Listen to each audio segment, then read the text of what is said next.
Luka Magnotta, the killer consumed by fame.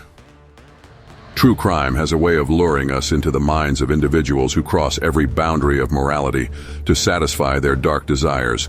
But what happens when a killer's greatest mistake lies in their irresistible craving for fame? This is the story of Luka Magnotta, a man whose obsession to be noticed led to an unspeakable crime and ultimately his undoing. In a chilling tale that stretches across continents, explores the depths of depravity, and ends in justice, we unravel how his ego became a trap that sealed his fate. Luka Magnotta wasn't always a name whispered in true crime circles. Born Eric Clinton, Kirk Newman in Scarborough, Ontario, his early life was shrouded in instability. Struggling to find an identity, Magnotta sought attention in any form possible. He adopted a new name, styled himself as a model and actor, and wove a web of fabricated stories about his life, from alleged romantic entanglements with celebrities to claims of starring in adult films. His online presence was a striking reflection of his narcissism. Creating blogs, fan pages, and even rumors about himself, Magnotta seemed desperate to carve out a legacy. But what began as a quest for fame through deception soon spiraled into horrifying territory. In May 2012, Luka Magnotta would commit the crime that ensured his infamy. His victim, Jun Lin, a 33-year-old international student from China pursuing his studies in Canada. On May 24th, Jun Lin entered Magnotta's Montreal apartment, unaware of the nightmare that awaited him. What unfolded was nothing short of nightmarish. Luka Magnotta recorded himself murdering and dismembering Jun Lin in the most inhumane manner possible. He titled the recording, "One Lunatic, One Ice Pick," uploading it online to ensure the world bore witness to his gruesome act. But he didn't stop there. In a calculated move designed to sow terror and leave a lasting imprint, Magnotta mailed Jun Lin's severed body parts to Canadian political offices and schools. As police scrambled to piece together the carnage, Magnotta reveled in the attention, feeding the media storm that followed. Once authorities identified Luka Magnotta as the prime suspect behind the grisly murder, a global manhunt commenced. Investigators uncovered damning evidence, including forensic links to both the murder and the disturbing video. The international spotlight only seemed to fuel Magnotta's self-importance. Despite the severity of his crime, Magnotta displayed a remarkable lack of caution. 2 days after Jun Lin's murder, he boarded a flight to Paris, using his real name, a glaring misstep that gave authorities a direct lead to follow. While on the run, Magnotta's behavior was as audacious as it was reckless. In Paris, he stayed in luxury hotels, visited landmarks, and left a sleuth of digital traces through surveillance footage and online activity. Media coverage of his crime had now reached global proportions, and rather than hide, Magnotta basked in it. From Paris, he made his way to Berlin. His movement suggested he was fleeing, but in reality, he was indulging in the cult of his own notoriety. It was as though he believed his global infamy rendered him untouchable. June 4, 2012, Luka Magnotta entered an internet café in Berlin. He logged onto a computer, not to search for his next destination or cover his tracks, but to scour news stories about himself. His need for recognition outweighed his instinct for self-preservation. But this was a fatal error. An attentive employee at the cafe recognized him from the international coverage of the case and called the police. Sitting in front of a computer, Magnotta was completely unaware that local authorities were closing in. When officers arrived, Magnotta attempted to provide a false identity, but by then the mask had fallen.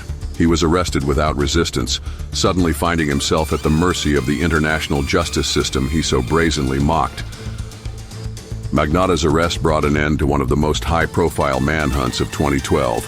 Following his extradition to Canada, all eyes turned to his trial, where the full breadth of his horrific crime was laid bare in 2014.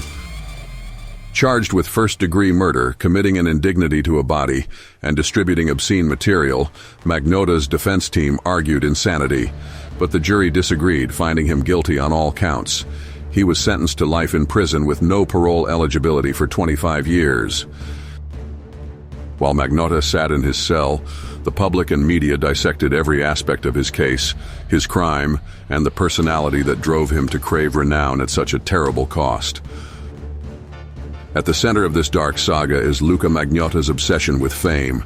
Serial criminals often follow patterns: interpersonal turmoil, greed, or sheer malice. But in Magnotta's case, his motive appeared to be rooted in his insatiable need to be seen. He didn't only want to commit a heinous act, he wanted the world to know it was him who did it. Experts believe Magnotta displayed traits of narcissistic personality disorder, a condition where the desire for recognition becomes a consuming force. But in his pursuit of attention, he failed to understand the inevitability of his own exposure. His obsession clouded his ability to think logically or evade capture. Amid the spectacle of Magnotta's crime lies an even greater tragedy: the stolen life of Jun Lin. Jun Lin was a young man with a bright future, studying in Canada and building a new life far from home. He was described as kind, intelligent, and full of promise.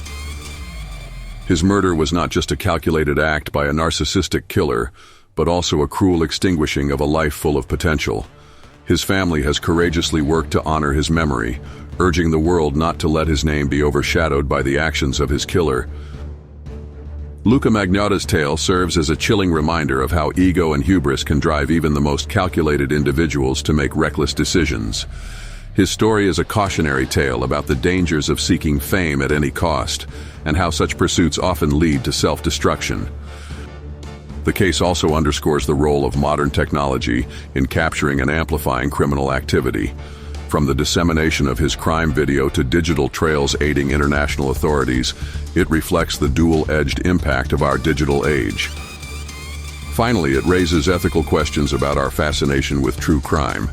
How do we tell these stories responsibly? How do we balance the need for justice and awareness with the potential for glorification of criminals? Luka Magnotta's biggest mistake wasn't the crime itself. It was allowing his need for attention to blind him. Even on the run, his arrogance overshadowed his ability to escape, exposing him to capture and justice. This story remains a chilling entry in the annals of true crime, not because of its audacity alone, but because it reveals the fragility of those who strive to elevate their own image at the expense of others. As we close, one question lingers. Did Luka Magnotta get the fame he so desperately sought, or did he only ensure his name is remembered as a cautionary tale for the perils of hubris and ego? Thank you for watching. If you enjoyed this video, don't forget to give it a like to show your support. Make sure to hit the subscribe button and turn on the notification bell so you never miss an update from Evil Unmasked. We'd love to hear your thoughts. Drop a comment below with your theories or suggestions for future topics. Stay curious, stay safe, and we'll see you in the next video.